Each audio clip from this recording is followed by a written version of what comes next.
कई लोग anime movie इसलिए देखते हैं ताकि वो रियलिटी से थोड़ी देर के लिए स्केप कर सके, इस फिक्शन की दुनिया में थोड़ी सी खुशी ढूंढ सके जो हमें सोचने और कई बार रोने पे मजबूर कर देती है। कभी कभी एनिमे मूवीज हमें वो रियलिटी दिखा देती है जिसे हम अभी तक अनजान होते हैं। तो आज हम बात करने वाले हैं एनिमे की टॉप 10 सैड मूवीज के बारे में जो आपको लाइफ में एक बार जरूर देखनी चाहिए। और मैं आपसे प्रॉमिस कर सकता हूँ जो मूवी नंबर 1 पे है वो आप बिना रोए देख ही नहीं सकते। Number 10, the garden of word. The garden of word एक 15 साल के लड़के पर बेस्ड है जिसका ड्रीम होता है शूज बनाना। वो स्कूल बंक करके एक गार्डन में जाता है ड्राइंग करने और वहीं उसकी मुलाकात होती है एक मिस्टीरियस वुमन से। हर बार बारिश में दोनों एक दूसरे से मिलते हैं। टकाऊ को उसके साथ एक अलग ही फीलिंग होती है पर उसे खुद समझ नहीं आता कि ये प्यार है या कुछ और। एज गैप इतना ज्यादा था, वो 15 का और वो 27 की, इसलिए वो कभी हिम्मत ही नहीं कर पाता कन्फेस करने की। उसे पता था सोसाइटी उन दोनों को कभी एक्सेप्ट नहीं करेगी। स्टोरी बहुत ही ब्यूटीफुल है। तो क्या टकाऊ कभी उसे अपनी फीलिंग बता पाएगा और क्या वो उसका प्यार एक्सेप्ट कर सकेगी? ये जानने के लिए आपको मूवी देखनी पड़ेगी।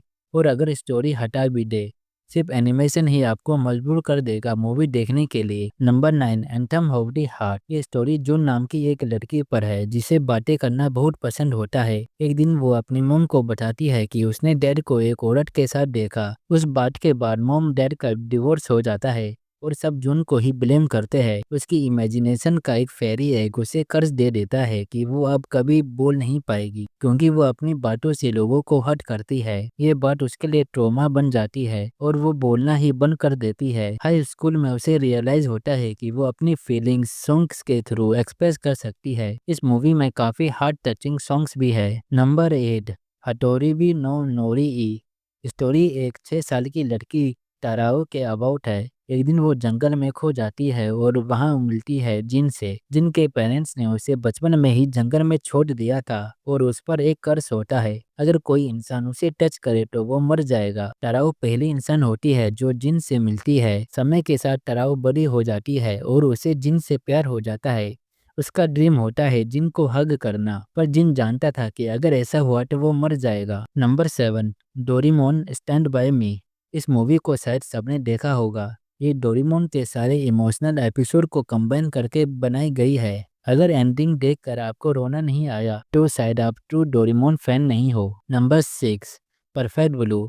ये मूवी बाकी सब मूवी से अलग है और काफ़ी ज़्यादा डार्क भी। स्टोरी मीमा एक लड़की पर बेस्ड है, एक पॉप आइडल जो सिंगिंग छोड़कर एक्ट्रेस बनना चाहती है। इस डिसीजन के बाद उसे स्टोकर का सामना करना पड़ता है और फिल्म इंडस्ट्री की डार्क रियलिटी भी देखने को मिलती है। उसे ऐसे सीन्स करने पर मजबूर किया जाता है कि जो उसकी पर्सनालिटी के अगेंस्ट होते हैं।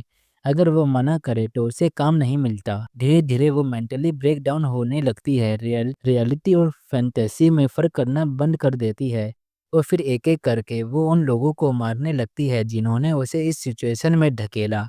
एंडिंग इतनी मिस्टीरियस है कि हमें खुद समझ नहीं आता रियलिटी क्या है। Number 5, your name. एक दिन टाकी और मित्सुहा की बॉडीज रैंडमली स्विच हो जाती है।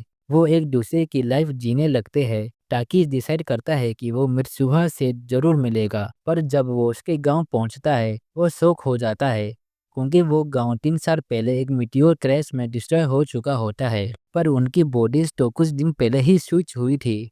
तो क्या मित्सुहा मर चुकी है और क्या टाकी उसे दोबारा कभी मिल पाएगा? Number 4, I want to eat your pancreas. Sakura एक ऐसी गर्ल होती है जिसे एक बीमारी होती है और वो सिर्फ 1 साल और जी सकती है। वो लाइफ में वो सारी चीजें करना चाहती है जो उसने कभी ट्राई नहीं किया, इसलिए वो हारुकी को चूज करती है क्योंकि वो एक आउटसाइडर था और साकुरा नहीं चाहती थी कि उसकी फ्रेंड्स उसे डिफरेंटली ट्रीट करे। दोनों एक दूसरे से क्लोज हो जाते हैं और प्यार हो जाता है। पूरे वक्त लगता है कि एंड में साकुरा अपनी बीमारी से मरेगी, पर जो होता है वो किसी ने एक्सपेक्ट ही नहीं किया होगा। साकुरा का मतलब चेरी ब्लॉसम होता है, हारुकी का मतलब स्प्रिंग। नाम ही बता देते हैं कि वो एक दूसरे के लिए ही बने थे। नंबर 3, 5 सेंटीमीटर पर सेकेंड। ये मूवी रियलिटी के सबसे करीब लगती है। टकाकी और अकारी बचपन के बेस्ट फ्रेंड होते हैं।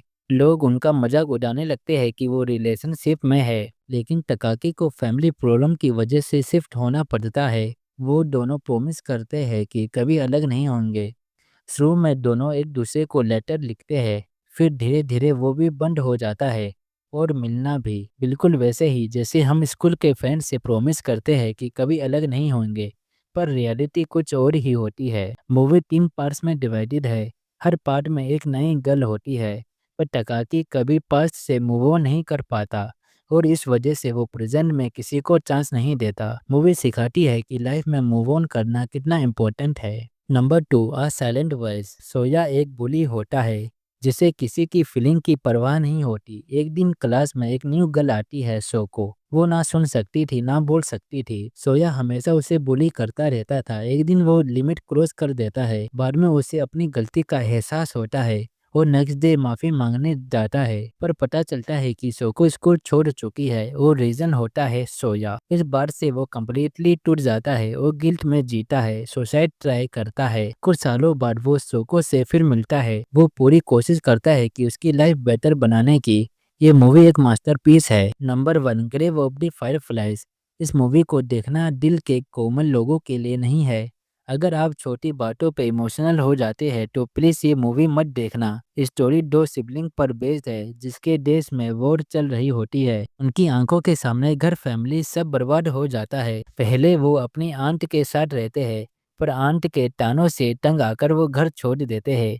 एक टाइम के लिए सब सही लगता है, लेकिन धीरे धीरे लाइफ की क्रूरल्टी सामने आती है। मूवी देखते वक्त लगता है कि कुछ तो अच्छा होगा, पर हर सीन के साथ सिचुएशन और ज़्यादा बुरी हो जाती है। ये मूवी दिखाती है कि लाइफ कितनी बुरी हो सकती है। आखिर में ये लिस्ट रैंडम है जो मैंने बनाई है।